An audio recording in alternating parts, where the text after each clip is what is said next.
Bismillahirrahmanirrahim. Assalamualaikum warahmatullahi wabarakatuh. Alhamdulillahirabbil alamin. Wassalatu wassalamu ala asyrafil anbiya'i wal mursalin sayyidina wa maulana Muhammadin wa ala alihi washabbihi rasulillahi ajma'in. Amma ba'd. Puji syukur ya, alhamdulillah hari ini kita dapat melanjutkan perkuliahan kita. Ya, insyaallah hari ini kita akan menuntaskan materi untuk pertemuan hari ini. Ya, dan mudah-mudahan Anda semua tetap semangat selalu ya. Salawat bering salam Allahumma shalli ala Muhammad wa ala ali Muhammad. Gimana kabarnya? Baik? Alhamdulillah ya. Masih semangat ya? Alhamdulillah. Baik, mungkin sebelum kita mulai ya, kita coba prepare dulu ya hari ini, karena hari ini materi yang akan kita bahas itu terkait dengan HTML ya. HTML itu berhubungan dengan pemrograman berbasis web. Jadi sebelum kita mulai biar tidak ada kendala, mungkin Anda semua bisa cek terlebih dahulu ya perangkat-perangkat yang ada. Coba silakan saya kasih waktu mungkin setengah menit ya untuk ngecek persiapan sebelum kita lanjut perkuliahan kita.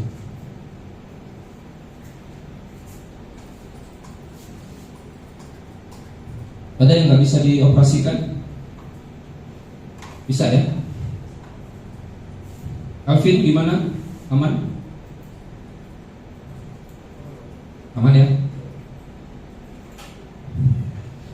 Jadi kalau dilihat ya pada hari ini, nah ini pertemuan kita ya, ini sudah sampai ke pertemuan 9, dan yang akan kita pelajari itu terkait dengan HTML ya. Dan ini adalah RPS yang bisa saya sajikan ya kepada mahasiswa. Jadi mudah-mudahan dengan adanya RPS ini mahasiswa bisa mengetahui ya kira-kira yang akan kita bahas itu seperti apa saja gitu ya, dan batasannya sampai mana. Saya juga ingin menyampaikan bahwasanya kita penting ya untuk mempelajari tentang materi ini, karena kalau kita lihat dari materi sebelumnya yang sudah pernah kita pelajari, apalagi ya Anda semua sudah pernah mempelajari tentang dasar-dasar pemrograman. Nah itu sangat erat kaitannya dengan materi yang ada hari ini. Nah kalau yang kemarin itu Anda diajarkan atau Anda mempelajari lebih kepada konsep dasarnya ya, bagaimana melogikakan sesuatu gitu ya, bagaimana menerapkan algoritmanya ya, bagaimana mengenali tools-toolsnya yang bisa digunakan. Nah hari ini itu akan kita lanjutkan ke aplikasi berbasis web ya. Jadi kalau kemarin itu dasarnya, nah hari ini kita lanjutkan yang sifatnya itu lebih kepada aplikatif seperti itu. Oke, sebelumnya ada pertanyaan kira-kira sebelum kita lanjutkan? Tidak ada? Masih semangat ya? Masih, baik. Sebelum kita mulai ya, saya ingin bertanya terlebih dahulu nih ke mahasiswa saya. Kira-kira apa sih yang Anda ketahui tentang aplikasi berbasis web? Mungkin ada yang bisa menyampaikan sebelumnya dari mahasiswa? Si Hafiz atau si Indah kali? Mungkin bisa mengutarakan. Ya, silakan Hafiz.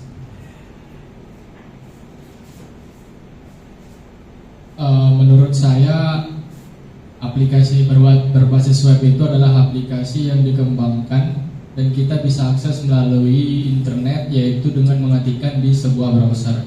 Jadi kalau untuk aplikasi berbasis web itu aplikasi yang kita akses melalui browser, Pak. Itu yang saya tahu.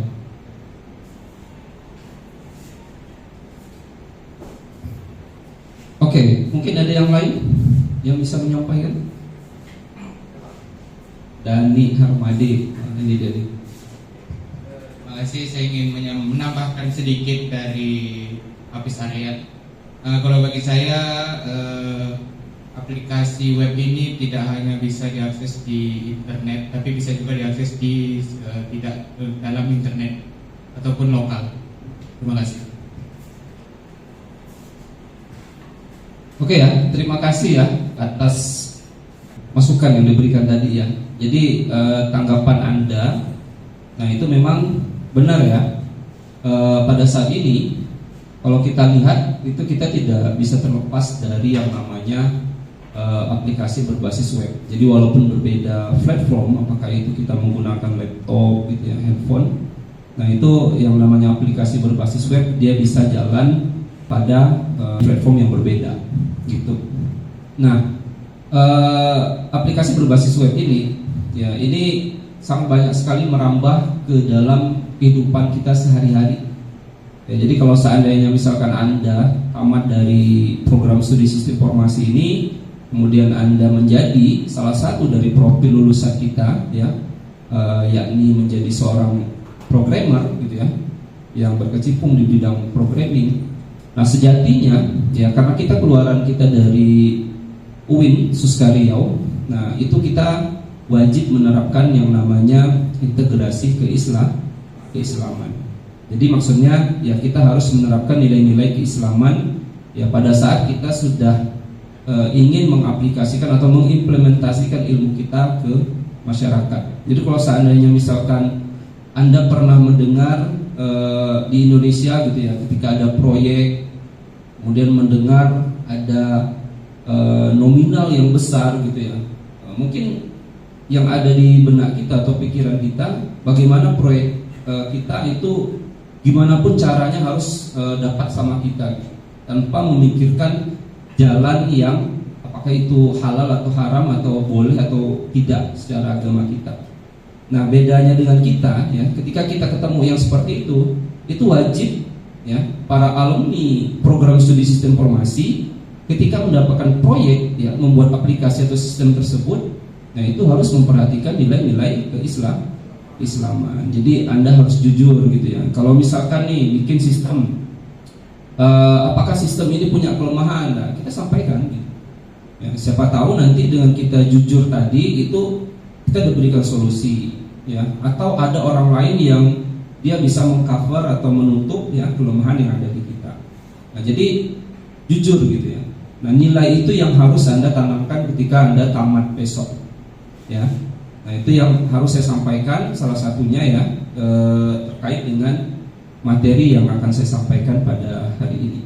Nah, kemudian tentu saja ya ketika Anda sudah punya bekal ilmu ya khususnya dalam dunia programming ini, nah itu sejatinya ya ketika Anda melihat ada permasalahan di masyarakat, nah itu silakan Anda terapkan ilmu Anda agar bisa digunakan di masyarakat. Jadi nggak peduli nih ya apakah itu misalkan sesama muslim ya ataupun mungkin dengan non muslim.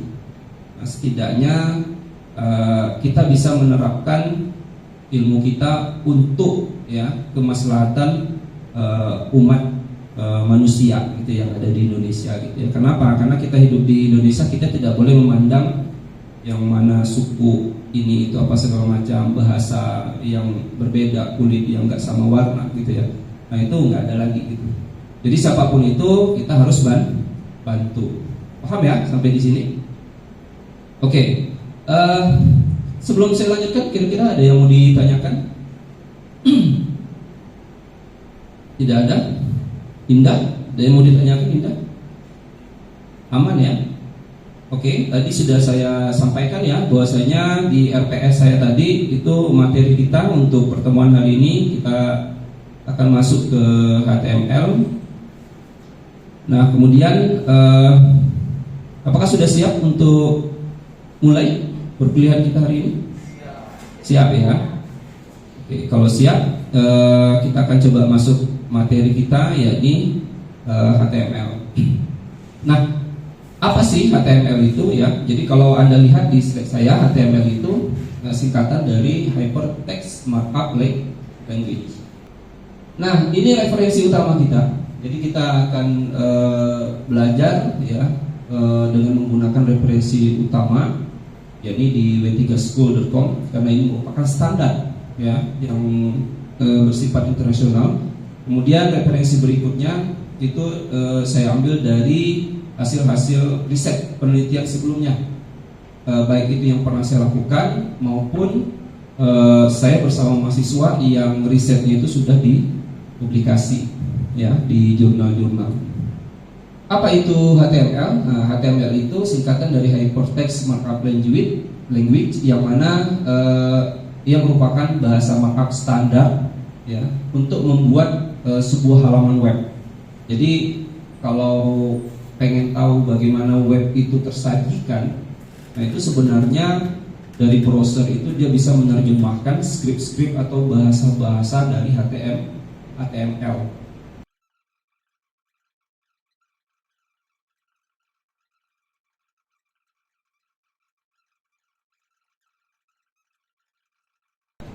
Baik, berikutnya ya, ini merupakan dokumen HTML. Jadi kalau kita lihat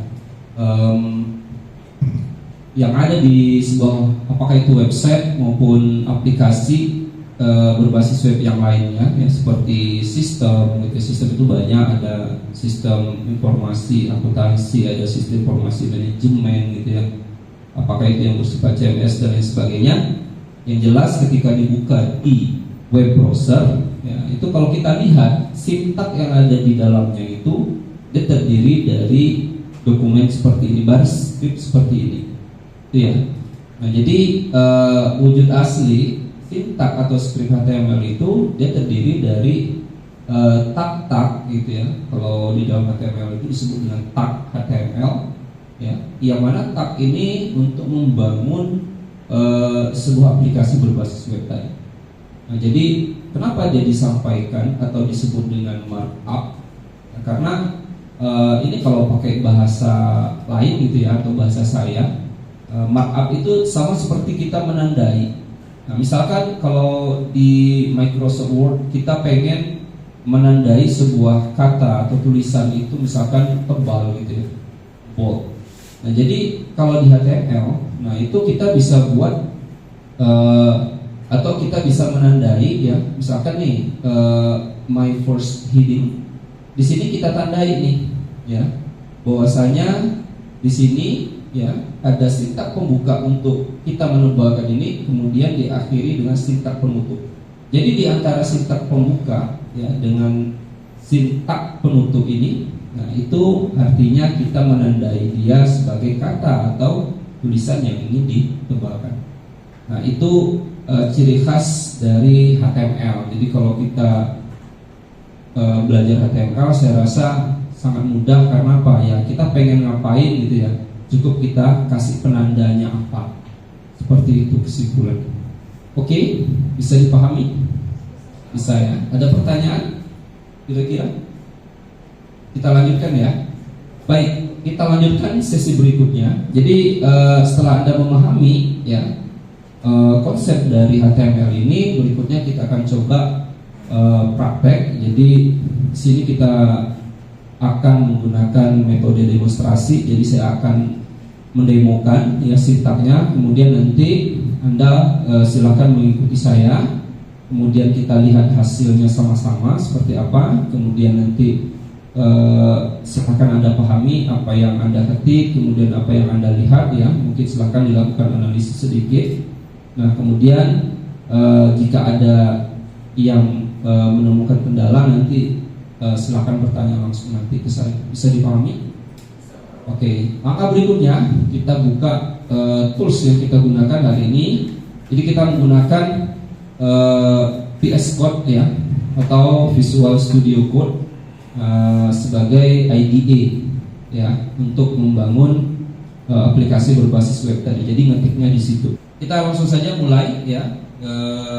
Sintak pertamanya seperti yang sudah saya jelaskan sebelumnya. Ini silakan diketik di sini ya, sintak seperti yang sudah ada tadi. Jadi ini dia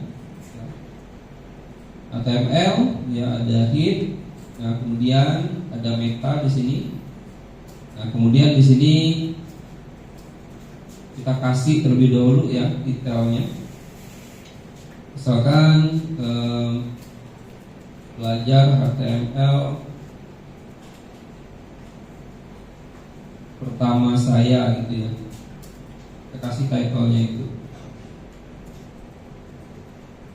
Oke, seperti yang sudah saya jelaskan tadi ya, ini dia struktur yang ada di HTML. Nah, kemudian setiap yang ingin kita tampilkan di browser ya, yang berupa output, nah itu kita harus menuliskannya atau mengetikkannya di sini ya, di antara sintak body dan body pembuka dan body penutup. Misalkan saya pengen membuat sesuatu ya, yang akan ditampilkan nanti berupa kalimat atau bacaan Assalamualaikum misalkan. Nah ini otomatis nanti dia akan muncul ya di browser. Nah kemudian ya kalau sudah, nah ini Anda bisa menyimpan ya project atau hasil kerjaan Anda di folder yang sudah kita tentukan tadi ya. Kalau sudah disimpan, nah berikutnya di sini kita bisa melihat hasilnya ya, dengan cara membukanya di web browser ya. Jadi kalau kita lihat hasilnya di browser, nah kira-kira seperti ini ya.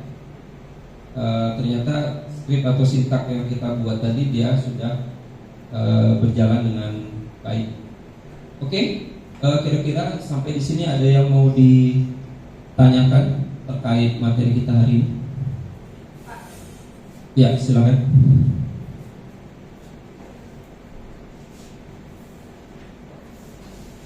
Bagaimana sih cara membuat link yang di HTML ini, Pak? Ada lagi yang lain? Bagaimana cara membuat link ya? Nah, karena kita tahu di dalam halaman web itu kan tidak hanya satu halaman yang akan kita buka, melainkan terdiri dari beberapa halaman. Nah, kalau dia satu halaman itu disebut dengan one page ya. Jadi adapun sintak yang bisa kita pakai, ini kita bisa menggunakan sintak anchor ya kalau dalam bahasa ini. Jadi Anda bisa menggunakan, misalkan nih saya pengen buat di sini link gitu ya, link apa misalkan link website gitu kan. Ini Anda bisa memberikan sintak ya A gitu ya, kemudian spasi ya, tinggal dikasih alamatnya mau diarahkan kemana atau halaman dokumennya mau diarahkan kemana itu ya. Misalkan dalam hal ini http misalkan sip.uinsuska.id Khairil Arsyad. Ada yang tahu kira-kira mengarahkan kemana ini? Kalau kita lihat hasilnya ya kira-kira seperti ini linknya ya, tinggal kita klik. Nah maka akan langsung dia arah ke sini itu ya. Nah ini kalau seandainya koneksinya itu internetnya itu. Baik, ada lagi pertanyaan? Ya, silakan. Menanya Pak, kan dalam membuat kalimat tebal itu ada tag B sama teks strong. Ya. Itu lebih baik menggunakan yang mana ya Pak? Lebih baik menggunakan yang mana? Baik. Oke, ada pertanyaan ya. Yang mana nih yang lebih baik menggunakan tag B atau strong? Jadi kalau kita lihat ya antara B, sintak B dan strong itu sama-sama dia hasilnya atau outputnya itu mirip gitu ya. Nah, namun ya kenapa dibuat ada B ada strong? Nah di situ ternyata ada fungsi yang lebih khusus. Nah jadi kalau B itu digunakan kita untuk menebalkan gitu ya, itu tidak sama dengan penegasan. Nah, kalau B itu lebih ke menebalkan ya, dia tidak ada spesifik yang terlalu khusus di sebuah halaman web ya yang akan kita sajikan gitu ya. Nah tapi kalau kita ingin mempertegas sesuatu, misalkan ada kata atau kalimat atau pernyataan gitu ya, nah itu kita bisa menggunakan strong. Bisa dipahami? Oke, baik. Kira-kira ada pertanyaan nggak yang lain ya? Mungkin bisa berupa saran atau apa? Silakan kalau ada. Ya, silakan Indah. Baik, mungkin saya di sini ingin memberi masukan gitu Pak. Karena tadi kan pas Bapak membuka link yang di halaman ini kan jadi ketutupan dengan halaman link yang baru kan Pak. Jadi saya menyarankan kalau bagaimana kita tuh menambahkan properti target gitu agar halaman sebelumnya itu tidak tertutup atau tidak ditimpa dengan halaman yang baru gitu. Terima kasih. Oke, terima kasih Indah. Bagus sekali ya saran dari Indah tadi. Jadi memang benar bahwasanya kalau kita ingin ya di halaman kita ini agar tidak tertutup pada saat kita membuka link ini seperti yang saya demokan seperti ini ya. Nah, itu kita bisa memberikan solusi lain yakni pada saat diklik. Nah, ini dia akan menambah ke tab yang baru. Jadi bagus sekali ya masukan yang diberikan oleh Indah. Baik, kalau tidak ada yang ingin ditanyakan lagi ya, kita simpulkan ya pertemuan kita pada hari ini. Jadi bahwasanya hari ini kita sudah mempelajari tentang sintak HTML, yang mana HTML itu ya, singkatan dari Hypertext Markup Language yang digunakan untuk membangun sebuah aplikasi berbasis web, yang mana dia terdiri dari halaman-halaman pembangun aplikasi berbasis web tersebut. Kemudian ya tibalah saatnya ya untuk saya memberikan tambahan agar Anda biar lebih matang dan mantap lagi dalam memahami ya apa itu HTML atau penerapan dari HTML itu. Nah, ini saya berikan dalam bentuk tugas. Jadi tugasnya ini ada dua ya. Yang pertama tugas mandiri. Jadi masing-masing mahasiswa. Nah, ini silakan. Kemudian tugas terstruktur ya. Tadi kita sudah bagi kelompok. Jadi ada 5 kelompok. Nah, setiap kelompok itu silakan nanti mencari studi kasus yang bisa. Jadi tugas dikumpulkan paling lambat minggu depan. Karena sudah sampai waktunya, kita tutup saja. Terima kasih atas pertemuan pada hari ini. Ya, tetap selalu jaga kesehatan dan tetap semangat ya dalam belajar. Karena Anda masih masa-masanya yang serius dalam menuntut ilmu ya, terutama perdalamilah ilmu agama yang ada di UIN kita, kemudian ilmu yang terkait dengan program studi kita, agar besok ketika Anda tamat, nah Anda akan lahir menjadi alumni yang memang betul-betul sesuai dengan yang kita harapkan. Mohon maaf atas segala kekurangan. Sekali lagi terima kasih untuk pertemuan hari ini. Sampai ketemu ya minggu depan. Saya akhiri. Assalamualaikum warahmatullahi wabarakatuh.